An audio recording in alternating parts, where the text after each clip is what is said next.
Amém? Amém. Vamos nos colocar de pé, vamos iniciar mais uma aula da nossa EBD. Hoje é a segunda aula do terceiro módulo desse ano. Glória a Deus. Vamos orar ao Senhor. Senhor, meu Deus, em nome de Cristo Jesus, Senhor, diante de Ti nesta manhã nos colocamos, Senhor. Primeiramente em gratidão, Senhor, pela Tua graça, pelo Teu amor, Senhor, derramado por nós, Senhor. Se hoje, Pai, nós podemos acordar, Senhor, abrir os nossos olhos, colocarmos os nossos pés no chão, Senhor, é porque a Tua misericórdia é a razão de nós não sermos consumidos. A Tua graça é sobre nós, Senhor. Obrigado, Pai, por nos amar tanto assim, Senhor, e nos dar o dom gratuito da vida, Deus. Em nome de Cristo Jesus, nós clamamos, Senhor, a presença do Teu Santo Espírito neste lugar, Deus. Que verdadeiramente nós possamos absorver, Senhor, o conhecimento, Senhor, da Tua palavra e aplicarmos nas nossas vidas para exaltar e glorificar o Teu santo nome com o nosso modo de viver, Deus. Em nome de Cristo Jesus, Senhor, eu peço a Ti que abençoe cada um que aqui está, cada um que está, Senhor, pelos caminhos, Senhor, as portas de chegar na Tua casa para Te adorar nesta manhã de domingo, Deus. Em nome de Cristo Jesus, nós bendizemos a Ti, exaltamos e glorificamos o Teu santo nome, Senhor. Clamamos, Pai, a Tua graça mais uma vez para que possamos estar aprendendo de Ti, Senhor. Que a Tua palavra seja verdadeiramente como um renovo nos nossos corações e vidas, Deus. Em nome de Cristo Jesus. Amém.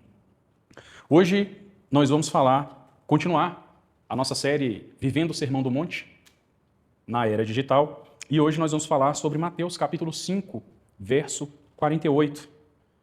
Quem puder abrir e ler, é somente um versículo, mas há todo um contexto antes dele, o qual a gente vai navegar. Mas o nosso tema, Mateus 5, 48. Vamos dar ênfase por enquanto só no 48 e depois a gente vai fazer a leitura do 21 a seguir.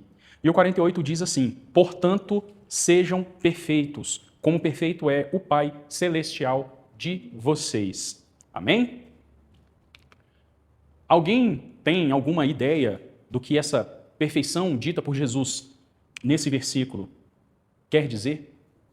Sejam, pois, perfeitos, como é perfeito o Pai de vocês. Pessoa íntegra, pura. É complicado e parece que a Bíblia ela tem ideias antagônicas, mas na verdade elas não são antagônicas, elas são, às vezes, de complicada interpretação. A palavra do Senhor diz que não há um justo sequer. Todos pecaram, portanto todos estão destituídos da glória de Deus. Se todos pecaram e estão destituídos da glória de Deus, ou seja, nós somos imperfeitos, porque em Deus não há imperfeição, não mora pecado em Deus. E se Jesus fala que nós precisamos ser perfeitos como Pai, como chegar a essa perfeição? Muitas vezes o problema está em como entendemos essa palavra perfeição. Mas se a gente for caminhar para 1 Coríntios, se eu não me engano, capítulo 3, que fala sobre o amor, que o amor tudo suporta, nós podemos entender que essa perfeição a qual Jesus se refere, olhando esse capítulo 5 de Mateus, ela reflete muito na questão do que é amor, como amar. E não somente amar o nosso irmão, mas também amar a Deus em obediência, porque Jesus resumiu os 10 mandamentos em 2. Amar ao Senhor acima de todas as coisas, de toda a tua alma, de todo o teu coração, de todo o teu entendimento, de todo o teu ser, e amar o teu próximo como a ti mesmo. Se você ama o Senhor dentro dessas qualificações que Jesus colocou, obviamente você vai amar o seu irmão. E você amando o seu irmão, você não vai jurar falso testemunho contra ele, você não vai roubar, você não vai matar, você não vai adulterar, você não vai cobiçar aquilo que é dele. Então essa perfeição que Jesus coloca aqui neste discurso dele, no final do capítulo 5 de Mateus, essa perfeição, ela se refere muito à questão do amor. Jesus cumprindo a lei. O tema da nossa palavra, do nosso estudo de hoje é como ser íntegro quando ninguém vê. Ser íntegro quando ninguém vê é ter caráter, é ter postura, é ter posicionamento. Não é simplesmente fazer algo porque alguém está vendo. Você está fazendo porque é o correto a se fazer, é a sua essência, é aquilo que você é. E trazendo para o nosso ambiente cristão, é obediência ao Senhor. Porque o meu irmão, a minha irmã, o meu pastor, a minha esposa não está vendo, mas Deus está. Como ser íntegro quando ninguém vê? Mateus, capítulo 5, do verso 21 ao 48. Do nosso coração ao ambiente digital, a ética do reino de Deus. Aqui, como a gente está focando no Sermão do Monte, na era digital, a gente está tratando muito da questão da falsa sensação de segurança e anonimato que a rede nos dá. Eu sou um crente na rua, sou um crente em casa, eu sou um crente na igreja, sou crente no meu trabalho, na minha escola, na minha faculdade, mas na minha intimidade do meu reino digital, como eu tenho praticado esse meu cristianismo. E não somente saindo daqui e indo para o reino digital, o que eu ando consumindo, o que eu ando falando, vendo e fazendo. mas também como eu reajo a essas situações que vêm do ambiente digital. Além da letra, as antíteses que revelam o coração. Jesus revela o verdadeiro propósito divino por trás dos mandamentos, cumprindo a lei em sua plenitude. A proposta é a transição de uma conformidade eterna para uma transformação profunda no coração humano. Jesus começa no verso 21 do capítulo 5, dizendo assim: vocês ouviram o que foi dito aos seus antepassados, não matareis. Quem matar estará sujeito ao julgamento. Mas eu lhes digo que qualquer um que se irar contra o seu irmão estará sujeito a julgamento. Então, ou seja, Jesus começa a trazer aquilo que era prático aos olhos da lei, que é a feitura, que é o fazer, que é a ação, começa a tirar dessa esfera do prático, do natural, do humano, e começa a trazer para algo que está no coração e na mente, que já começa na intenção. Já começa na intenção. Então Jesus começa a trazer essa ideia de que o pecado, ele começa a nascer daquilo que nos tenta, daquilo que mexe com o nosso sentimento, com o nosso coração, com o nosso ego. E se nós o alimentarmos e se nós não cortarmos, porque o diabo está ali, ele está tentando todos os dias, a todo momento. Se a gente começar a dar ouvido e começar a dar vazão, aquilo começa a gerar uma raiz no nosso coração. E se gerar uma raiz no coração, pode-se nascer um fruto. Aquela raiz ela vai deixar de ser simplesmente uma semente, uma seta, um dardo inflamado, e pode se transformar numa ação. Então, ou seja, o pecado ele é comparado muitas vezes com uma gestação. Você vai gerando aquilo, de tanto você ser tentado e você não fugir, o que a gente não pode combater, o que a gente tem que fazer é se armar em Deus e fugir da tentação, assim como José fez na casa de Potifar, quando a mulher de Potifar avançou contra ele, ele fugiu. Porque sendo homem, ele poderia ceder àquela tentação. Né? A palavra fala, né, sujeitai-vos, pois, a Deus, resistir ao diabo e ele fugirá de vós. Então a gente se sujeitando a Deus, à vontade de Deus, aquilo que Deus quer para as nossas vidas, buscando essa integridade em oração, em santificação, em fuga do pecado, a gente não deixa que essa semente, esse dardo inflamado, germine, cresça como uma árvore, fique enraizado nos nossos corações e gere um fruto. E o fruto é o pecado consumado, cujo salário todos nós sabemos. Mateus capítulo 5, do verso 21 ao 48, é uma seção crucial do Sermão do Monte, onde Jesus aprofunda a interpretação da lei mosaica, elevando-a de uma conformidade externa, ou seja, eu cumpro os preceitos, eu cumpro os mandamentos. Eu não xingo, eu não roubo, eu não mato, eu me lavo, eu me purifico, eu cumpro as festas, eu cumpro o calendário. E Jesus estava trazendo para o ambiente do coração e da mente. Né? Todo o discurso ele é elevado ao que está na sua mente, no seu coração. Ele eleva a lei de uma conformidade externa para uma transformação interna de coração. Ele não veio para abolir a lei, mas para cumpri-la e revelar seu verdadeiro espírito. Nesta passagem, Jesus apresenta uma série de antíteses, ou seja, ouviste o que foi dito, porém eu vos digo que... Antíteses essas que redefinem a justiça e a conduta esperada de seus seguidores. E as principais antíteses abordam. Para aqueles que chegaram agora, se vocês quiserem baixar o documento para acompanhar.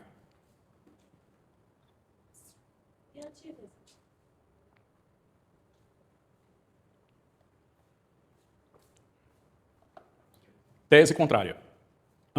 Contrária. Antítese, que no caso né, se refere à tese. Então você ouviu o que foi dito, mas...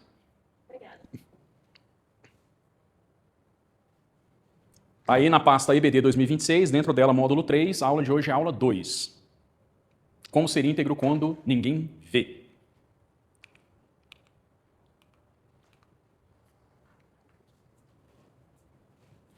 E as principais antíteses que são apresentadas do verso 21 ao 48 são a raiva e o homicídio, que já começa do verso 21 ao 26.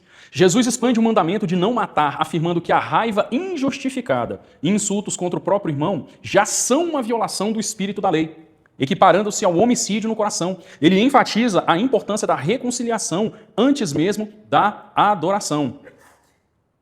Ele diz no verso 21, não matarás, e quem matará estará sujeito a julgamento. Mas eu lhes digo que qualquer um que se irar contra o seu irmão estará sujeito a julgamento. Também qualquer um que disser a seu irmão, raca, será levado ao tribunal. E qualquer um que disser louco, corre o risco de ir para o inferno. Este raca é algo como você chamar a pessoa de abobada, né? Assim, aquela pessoa que inepta, inapta, né? Uma pessoa hoje equiparada a uma pessoa com algum grau de deficiência cognitiva, cerebral, né? É uma palavra que hoje caiu em desuso, mas a gente comumente, né, na nossa época de criança, para quem tem mais de 35 aí, né, o pessoal não tinha muito conhecimento, não tinha muito a didática para falar, não, essa pessoa é mongoloide, sendo que a pessoa não é. Ela simplesmente tem uma linha de raciocínio diferente da sua. Então essa palavra raca, descrita aí no verso 22, ela está para esse sentido. E a palavra louco aí não é uma pessoa que não tem as suas faculdades mentais no lugar. É uma pessoa que sabe da lei, conhece da lei e deliberadamente infringe a lei, sabendo que a lei será rígida e dura contra ela. Ou seja, uma pessoa que comete o pecado deliberadamente. Então você está colocando essa pessoa com uma índole duvidosa. Como se fosse hoje você acusar uma pessoa de ser criminosa sem ela ser, de pecadora, impura, sem ela realmente ser. Este louco está nesse sentido. Por isso que os sacerdotes e escribas perguntavam, né? Assim, quando a mulher pecadora, o que eles iam fazer? Eles iam apedrejar ela, né? Só que Jesus já perguntou, aquele que nunca pecou, tira a primeira pedra. Exatamente. Eles usam a versão contra isso, na verdade. Mostrou que o pecado dela não é maior do que o pecado deles, né? Não, e o que eu acho interessante nesse texto é que, tipo assim, a mulher foi pega em adultério. Ok. Ela sendo casada, ela estava adulterando. Mas a questão é, quem é que estava fornicando com ela? Estava no bolo? Cadê? Porque se fosse solteiro não casado, era fornicador. Se fosse casado e estivesse adulterando com ela, era adulto. Tão adúltero quanto ela. E aí? Mas coisas do texto, né? Vamos lá, uma outra antítese muito importante nesse texto está a partir do verso 27 ao 30, onde Jesus trata da questão do adultério e da cobiça. O adultério, falando aqui sobre a raiva, né? O homicídio no coração. A raiva e o insulto. O mandamento vai além do ato físico de matar. A raiva injustificada é equiparada ao homicídio interno, ou seja, no coração. Insultos revelam desprezo profundo pelo próximo. Mas Jesus nos chama à reconciliação no próprio texto, né? E Abel foi o que aconteceu, né? Houve um certo, da parte de Caim, né? Queria matar o Abel, né? Porque o semblante dele tinha caído, né? E Deus já sabia que ele ia fazer com Abel, né? Aí Jesus fala a questão de a sua adoração ela não se aceita quando você está nessa condição. No verso 23 ele diz, portanto, se você estiver apresentando a sua oferta diante do altar e ali se lembrar de que seu irmão tem algo contra você, deixe a sua oferta ali diante do altar e vá primeiro reconciliar-se com seu irmão e depois volte a apresentar a oferta. Entre em acordo depressa com seu adversário, que pretende levá-lo ao tribunal. Faça isso enquanto ainda estiver com ele a caminho, pois caso contrário, ele pode te entregar ao juiz e o juiz guardar você e te jogarão na prisão. Eu lhe garanto que você não sairá de lá enquanto não pagar seu último centavo. Então, ou seja, Jesus... ele fala para nós buscarmos a reconciliação. Sigamos a paz, se possível, com todos. A paz com o irmão é uma exigência espiritual urgente. A reconciliação deve preceder o ato da adoração. Resolver conflitos rapidamente evita o mal maior. Vá primeiro e reconcilie-se com o seu irmão. Mateus 5, 24. Jesus fala também uma outra antítese, que é acerca do adultério e da cobiça. O adultério não se limita ao ato físico, mas se estende ao desejo impuro no coração. Jesus usa metáforas radicais para arrancar o olho ou cortar a mão para ilustrar a seriedade de lidar com a raiz do pecado. Vocês ouviram o que foi dito, não adulterarás. Mas, eu lhes digo, qualquer um que olhar para a mulher e desejá-la já cometeu adultério com ela no seu coração. Se o seu olho direito o fizer pecar, arranque-o e lance-o fora. É melhor perder uma parte do seu corpo do que ter todo ele lançado no inferno. Se a sua mão direita o fizer pecar, corte-a e lance-a fora. É melhor perder uma parte do corpo do que ir todo para a perdição. Aí ele fala do adultério e da cobiça. Jesus redefine o adultério. Ele não se limita simplesmente ao ato físico, mas estende-se ao desejo impuro do coração. A raiz do pecado é tratada na sua origem interna, exigindo vigilância nas suas intenções. É aquilo que eu falei acerca da semente. A palavra diz que o diabo está, diante do trono de Deus nos acusando de dia e de noite. A palavra é realmente essa, acusador. É um dos nomes do inimigo da nossa alma. E ele fica soltando esses dardos inflamados na nossa vida, procurando atacar aonde nós temos as nossas maiores fraquezas de caráter. Seja a nossa ira, seja as nossas finanças, seja a nossa questão de fidelidade conjugal, seja a nossa honestidade de palavras. Então ele vai continuar soltando. E isso se reflete muito na questão do tema que nós temos trabalhado esse mês, que é a questão digital nas nossas vidas. Nós achamos, por vezes, que nós estamos completamente protegidos pela distância, pelo suposto anonimato, pela suposta segurança digital, quando na verdade nós não temos. Então muitas vezes nós podemos ser um cristão duas caras. A gente tem uma vida social dentro da igreja, do trabalho, nas nossas vidas, e no nosso íntimo, no nosso digital, às vezes nem tanto. E a gente precisa ser vigilante em todas as áreas da nossa vida. Jesus usa metáforas radicais. A expressão como arrancar o ouro ilustra a seriedade extrema de lidar com o pecado. Se nós temos certas dificuldades em ambiente digital, evita. Evita entrar em lugares, evita entrar em conversas, evita entrar em sites. Se você acha que você realmente não consegue, cara, desinstala o aplicativo. Evita. A gente não pode ficar enfrentando o pecado. A gente tem que se sujeitar a Deus. A gente tem que resistir ao diabo. Mas também ficar brincando e passeando perto, não dá. É como Sansão, como Nazireu, que não podia, provar do fruto da vide, ficava andando nos campos de uva, alisando as uvas. Ele, como Nazireu, ele não poderia se casar com uma mulher estrangeira. Além de se casar com a mulher estrangeira, ficou viúvo dela, cometeu o pecado ali. Aí ele usou o poder e o dom que Deus deu para se vingar, porque mataram a mulher dele. Depois ele foi a uma mulher de vida difícil em Gaza, ou seja, se envolveu com uma meretriz. Depois disso ele se casou de novo com outra mulher estrangeira, que era Dalila. Pegou num cadáver que não deveria pegar. Ou seja, tudo que estava na lista do nazireado para ele não fazer, ele fez. Ou seja, estava ali, tô aqui tranquilo. Passeando em meio a áreas de tentações expressamente que Deus falou que não era nem para ele chegar perto, estava na lei do nazireado. Então a gente tem que procurar ser vigilante nesse sentido, certo? Santidade no divórcio. Jesus restringe as bases para o divórcio, elevando a santidade do casamento como aliança divina. O foco está na proteção dos vulneráveis e na representação da unidade familiar. Jesus foi indagado acerca do divórcio, da carta de repúdio, que alguns homens estavam dando para suas mulheres, para poder despedir essas mulheres, para terem liberdade para casar com outra.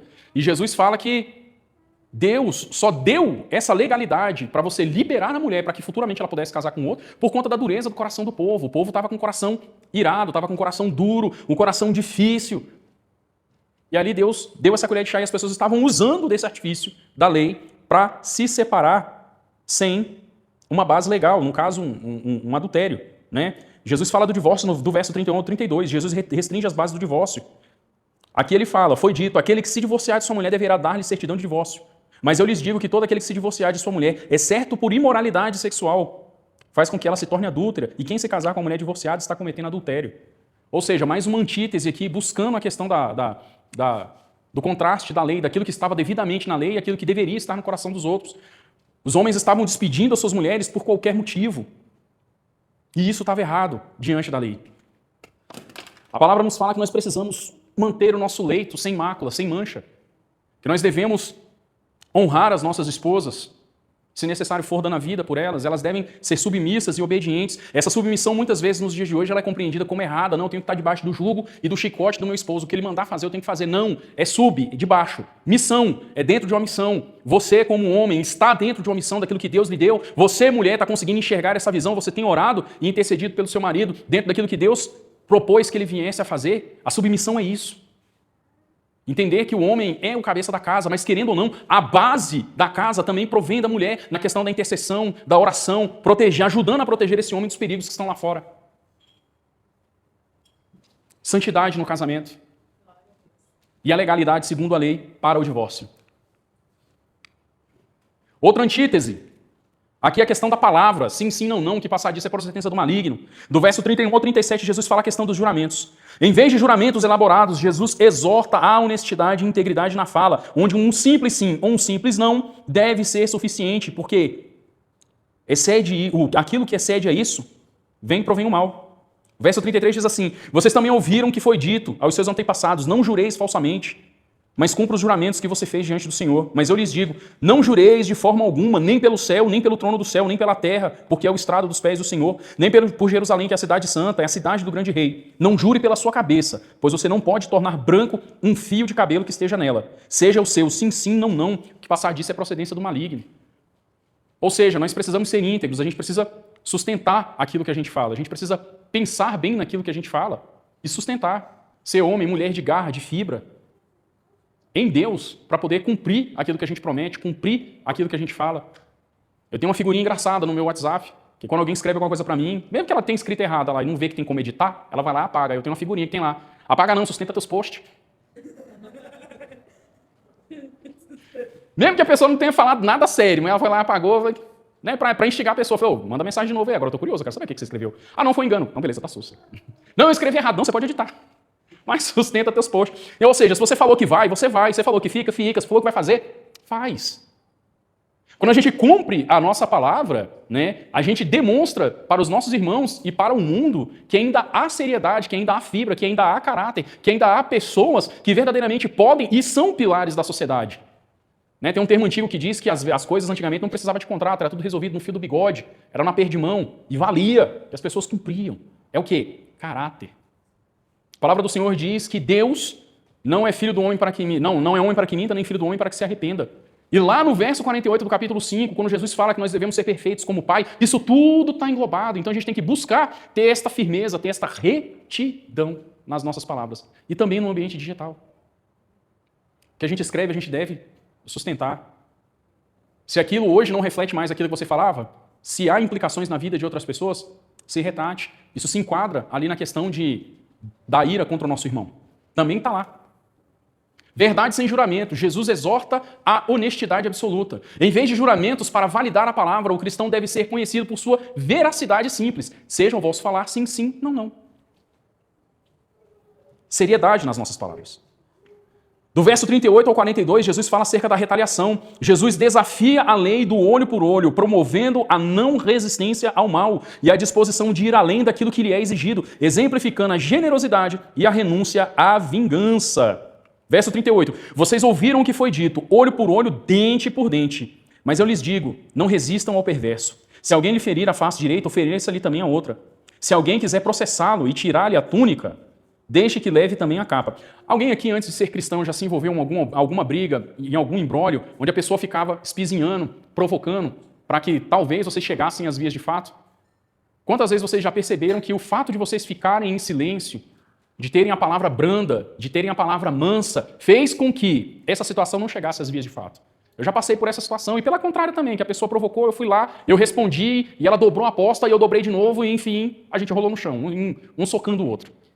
A palavra do Senhor nos diz que a palavra branda, ela acalma o coração. Quando Jesus fala, se alguém lhe der, te esbofetear uma face e você oferecer a outra, é nesse sentido, não é que você vai ficar lá servindo de saco de pancada, é no sentido de você buscar abrandar a situação e não aumentar a ira daquele que intenta contra você.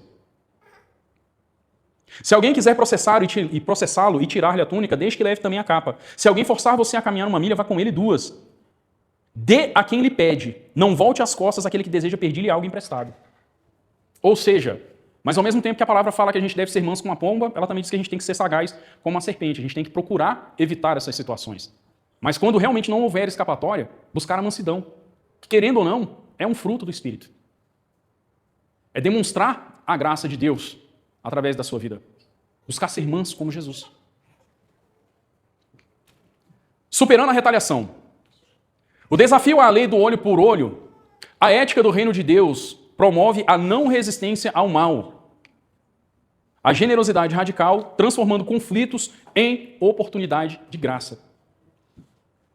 A palavra do Senhor em Coríntios diz que tudo aquilo que nós fazemos em Deus, né, não é em vão. Muitas vezes nós não vamos colher o fruto de algumas coisas que nós plantamos, mas alguém e o mundo vai. E às vezes por um ato de generosidade e graça da nossa parte, alguém passa a ter um certo nível de contato e intimidade com Deus e ali, talvez, por uma atitude de abnegação e não retaliação, às vezes por uma atitude de verdade na sua palavra, a pessoa venha conhecer Jesus. É uma oportunidade. A palavra nos diz que nós somos a carta de muitas pessoas aí. A palavra de Deus nos diz e nos assegura que muitas vezes nós seremos a única Bíblia que alguém vai poder ler. Então a gente tem que buscar viver dentro dessa realidade. Que nós somos filhos de Deus, nós somos ministros de Deus. E o que é um ministro além de um representante? Nós representamos Deus aí fora. Outra antítese também que é colocada aqui é a questão ao amor aos inimigos, que é justamente o ponto crucial do estudo de hoje, que é o verso 48. Este é o clímax da passagem onde Jesus contraria a ideia de amar pessoas, de amar apenas o próximo e odiar o inimigo. Ele ordena amar os inimigos, orar pelos perseguidores e fazer com que aqueles que nos odeiam, espelhando o caráter de Deus, que faz com que o sol nasça sobre os justos e injustos. A perfeição neste contexto, ela é a plenitude do amor.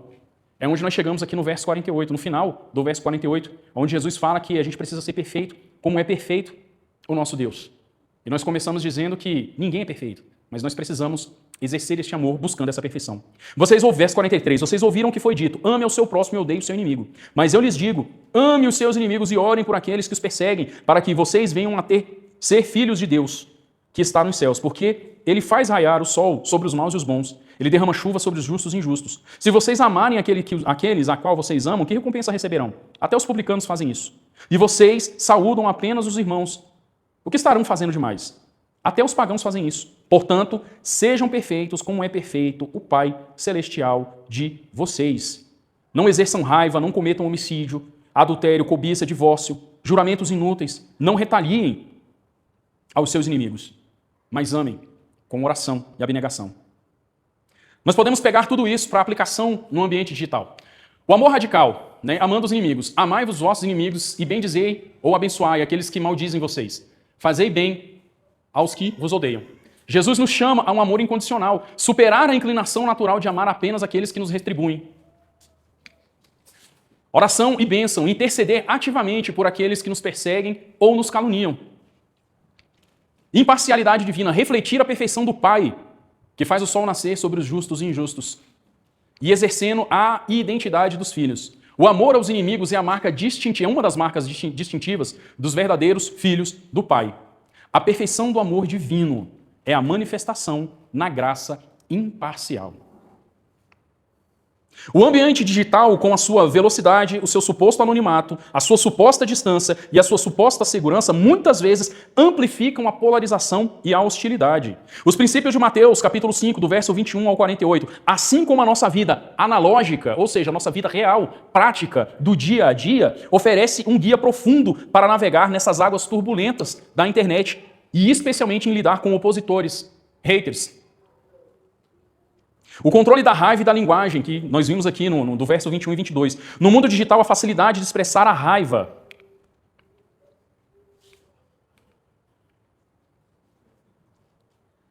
No mundo digital, com a facilidade de expressar raiva e proferir insultos é imensa. Comentários impulsivos, haters, trollagens são comuns.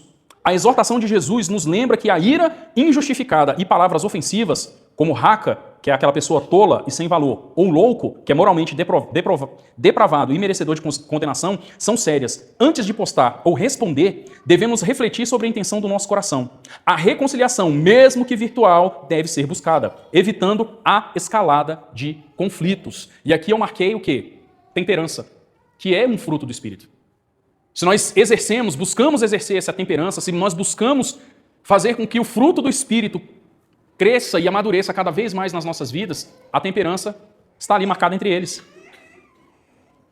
Temperança digital. Jesus nos chama a refletir sobre a intenção do coração antes de qualquer postagem. No mundo digital, a raiva é amplificada e a temperança ela é essencial. A raiva ela é temperada porque, como eu disse aqui no início, né, nós somos, como eu posso dizer, seduzidos e levados pela falsa sensação de suposto anonimato, que hoje não existe mais anonimato na internet. A suposta distância. Eu estou aqui em Brasília, aqui no Goiás, às vezes eu estou ofendendo ou respondendo um hater para o Amazonas.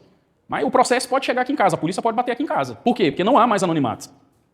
E não há mais essa segurança. Então, ou seja, para que eu vou entrar num imbróglio judiciário, para que eu vou entrar num imbróglio físico com uma pessoa, né, proveniente do ambiente digital, sendo que eu posso estar exercendo temperança? Eu posso estar levando o caráter de Cristo através das minhas atitudes. Santidade no consumo. A pureza de coração estende-se ao que consumimos. Devemos ser intencionais sobre o que vemos, evitando objetificação e cobiça digital. O chamado é arrancar o que nos escandaliza. Significa cortar hábitos, conteúdos que nos afastam da integridade espiritual. Vigilância. Pureza nas intenções.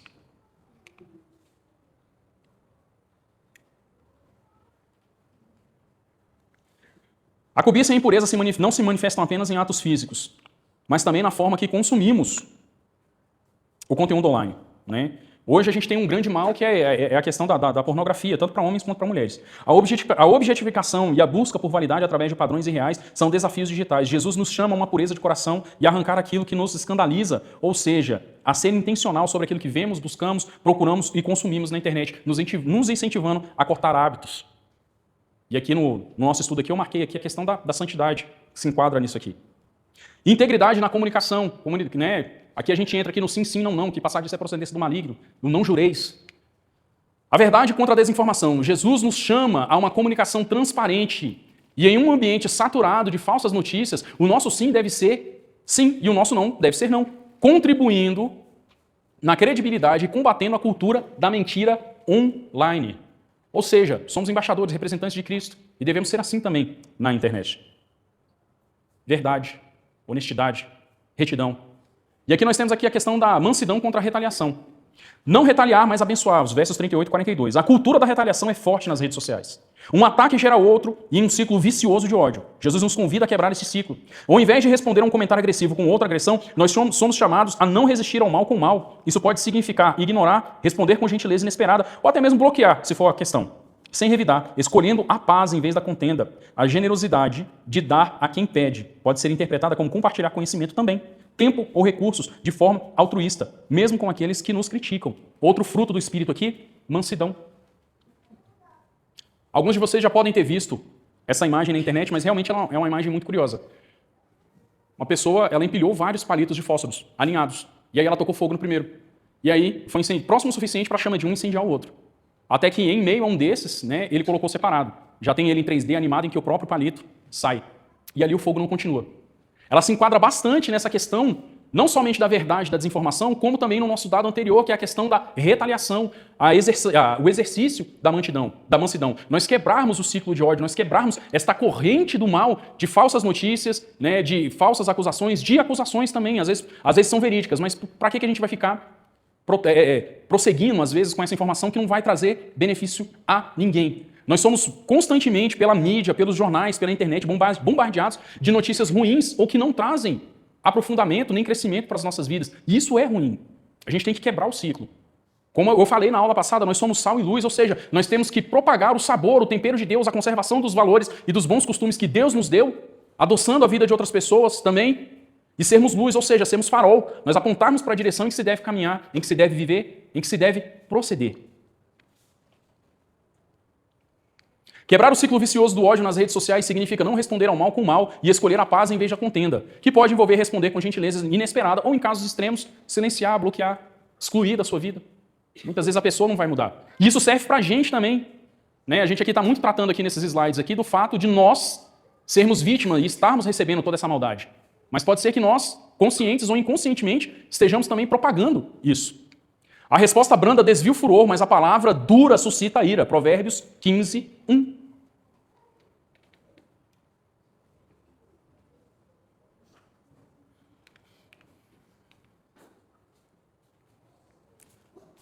Amar os opositores digitais, do verso 43 ao 48.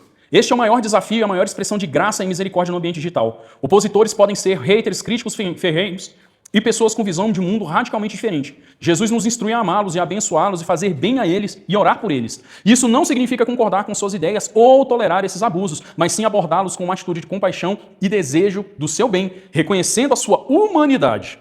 O amor aos inimigos online se manifesta em empatia, respeito, oração, construção de pontes e refrão. Fruto do Espírito, amor. Tentar se enxergar no outro. Muitas vezes, as pessoas confundem o fato de você entender com justificar. E uma coisa não tem nada a ver com a outra. Ah, fulano de tal deixou de fazer tal coisa para mim, foi ruim, não gostei. Ah, por que ela não fez? Ah, ela não fez porque ela estava ocupada com tal coisa, mas ela prometeu, ela tinha que ter dado a palavra dela. Sim, mas em grau de importância, talvez aquilo ali que ela foi fazer com a família dela seja mais importante. Ah, mas mesmo assim, ela faltou com a palavra comigo. Onde é que isso se encaixa aqui no nosso contexto? A pessoa se explica. Pode não ser justificável, mas há uma explicação. E o fato de você ter uma explicação significa que você conseguiu olhar com empatia e procurar entender por que certas coisas aconteceram da maneira como entenderam, como aconteceram. Justifica o fato dela ter furado com você? Não, não justifica. Ela combinou com você primeiro, ela furou com você e foi fazer outra coisa. Mas explica. Era uma situação em família, foi uma questão de emergência, ela teve que ir, não deu para avisar em cima da hora. Então, muitas vezes, nós não estamos exercendo o quê? Empatia. Quando a gente para raciocinar por que certas pessoas fazem algumas pessoas, há uma explicação. Pode não haver uma justificativa, mas há uma explicação. E através da explicação, a gente pode exercer empatia, a gente pode exercer o respeito, a gente pode mandar uma oração direcionada, a gente pode construir pontes para que isso não venha a acontecer futuramente, a gente pode exercer perdão, a gente pode manifestar o amor e a graça de Deus, manifestando Deus na vida dessa pessoa através da misericórdia, através do simples parar para entendimento. Graça e misericórdia com os haters, empatia e respeito, tentar entender a perspectiva do outro, mesmo na discordância, é manter um tom de respeito, mesmo quando somos desrespeitados online. Devemos ter uma oração ativa, orar para que a vida de Deus cresça e apareça na vida dessa pessoa, ela entregue a vida para Jesus. A gente deve construir pontes, é mais fácil, né? Atrair com mel do que com vinagre. Não significa que você vai endossar tudo que a pessoa faz, tudo que a pessoa fala, tudo que a pessoa é. Mas com jeitinho, com oração, com presença de Deus, as coisas vão mudando. Perdão libertador, para as coisas aqui um pouco mais graves, né? Estar disposto a perdoar ofensas virtuais, né? Liberando-se dos ressentimentos e refletindo a misericórdia que recebemos de Deus. O amor aos inimigos online reconhece a humanidade por trás de cada perfil, de cada pessoa, cada tela, cada computador. Praticar estes princípios. Ao praticar esses princípios, os seguidores de Jesus no ambiente digital podem ser filhos do Pai que está nos céus também no ambiente digital, refletindo a perfeição de Deus em amor, graça e misericórdia, mesmo diante da adversidade e da oposição. Isso transforma o espaço digital de um campo de batalha em testemunho de amor transformador em Cristo. E aqui o ponto-chave do nosso estudo de hoje, que é o verso 48. Sejam perfeitos como é o seu Pai que está nos céus. Como eu havia explicado no início, essa perfeição é a busca de cumprir esses valores que Jesus ensina em Mateus capítulo 5. Exercendo assim o crescimento, fazendo um exercício espiritual do fruto do Espírito nas nossas vidas. Esse perfeito está em grego como teleios, significado bíblico. Não se trata de uma perfeição moral absoluta e sem falhas, mas sim de ser completo, maduro e íntegro em Deus. Jesus nos chama a sermos completos em amor, assim como Deus é completo em seu amor incondicional que alcança a todos. Amor incondicional, aqui eu coloquei o símbolo do infinito. Um amor que transcende a falha e os preceitos, espelhando o caráter do Pai. Aqui nós rejeitamos os nossos defeitos e aprendemos a conviver com os defeitos do próximo, com este amor incondicional. E é uma jornada de graça contínua até o último dia das nossas vidas. É um processo contínuo de crescimento dependente da obra do Espírito Santo. Verso 48 do capítulo 5. Sede vós perfeitos, como é perfeito o vosso Pai que estais nos céus. Jesus, ele é a perfeição. Ele é a perfeição do modelo de Deus. Em amor incondicional, em santidade, em entrega ao Pai. Esse chamado à perfeição, no verso 48, é um chamado à santidade e ao amor. Ele nos desafia a viver uma vida que se esforça para refletir o caráter de Deus em todas as áreas, e especialmente em nosso amor uns pelos outros. Isso significa ir além das nossas inclinações naturais e a busca de amar, a busca por um amor sacrificial e incondicional. Nós somos completamente dependentes de Deus nesse quesito, porque é graça de Deus, é dom de Deus. Nós somos caídos, corrompidos, pecaminosos. De nós mesmos, dos nossos corações, é impossível vir um amor tão perfeito.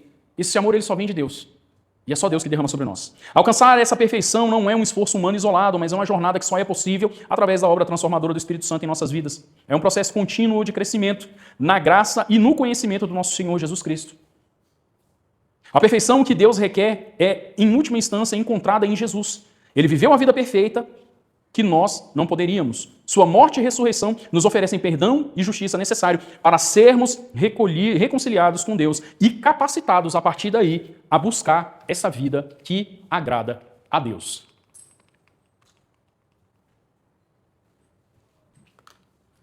O resumo de todos esses versículos, do verso 41 ao verso 48, ele se resume na manifestação do fruto do Espírito nas nossas vidas.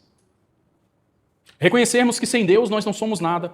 Reconhecermos que sem o seu Espírito trabalhando em nossas vidas, nada podemos fazer. Eu costumo dizer que nós, longe de Deus, nós somos pior do que o esterco do cavalo do bandido. A gente está mais baixo do que apartamento de minhoca. E realmente é. A palavra do Senhor em Isaías diz que os nossos pecados fazem separação entre nós e Deus e que a nossa justiça humana, por mais reta que nós venhamos achar que ela seja, ela diante de Deus ela é como trapo de imundícia. Então que nós possamos, de maneira consciente, não somente de maneira emocionada, estar pedindo a Deus todos os dias que o fruto dele cresça, apareça e amadureça nas nossas vidas. Amém? Amém. Alguém tem algum comentário para fazer? Então, vamos orar, falta 10 minutos para começar o culto. Curvem suas cabeças. Senhor meu Deus, em nome de Cristo Jesus, Senhor, nós te agradecemos pela tua palavra desta manhã, Senhor. Agradecemos, Senhor, pelo teu amor incondicional que fez com que o teu Santo Espírito repousasse em nós, Senhor. Nós somos templo agora teu, morada teu, Senhor. Ajuda-nos, Pai, através do teu Santo Espírito, Pai, e da tua palavra, a vivermos uma vida de retidão que verdadeiramente te agrada. Mas não somente uma vida de retidão externa, Senhor, como faziam os judeus, Senhor, do primeiro século, Pai, mas que nós possamos ter a nossa mente verdadeiramente transformada, que nós possamos viver Romanos capítulo 12, verso 1 e 2, Senhor, tendo uma vida de sacrifício vivo, santo e agradável, subindo as tuas narinas, tendo as nossas mentes verdadeiramente transformadas pela tua palavra e a presença do teu Santo Espírito, Senhor, que verdadeiramente nós possamos ser sal e luz, que verdadeiramente, Pai, nós possamos, Pai, fazer a diferença ao nosso redor, Senhor, nos nossos trabalhos, na nossa família, na nossa vizinhança, nas nossas faculdades, escolas, Deus, que verdadeiramente nós possamos exalar o bom perfume, Senhor, da tua santidade, da tua graça e da tua glória, Senhor, levando, Pai, salvação, levando as pessoas a te conhecerem, Pai, através das nossas atitudes, não somente através das nossas palavras, Senhor, que possamos, Pai, demonstrar a este mundo, Pai, verdadeiramente confiança em Ti, confiança na Tua palavra, confiança no Teu amor, que restaura, que regenera, que trata, Senhor, que realmente muda e transforma a vida, Senhor. Abençoa, Pai, cada um que aqui está, cada um que não pôde, Deus, que em nome de Cristo Jesus, o Teu Santo Espírito, Pai, venha nos conduzir, Senhor, a todo momento e a todo instante, para que verdadeiramente possamos exaltar e glorificar o Teu santo nome, Deus, em nome de Cristo Jesus. Amém. Estamos encerrados em nome de Jesus.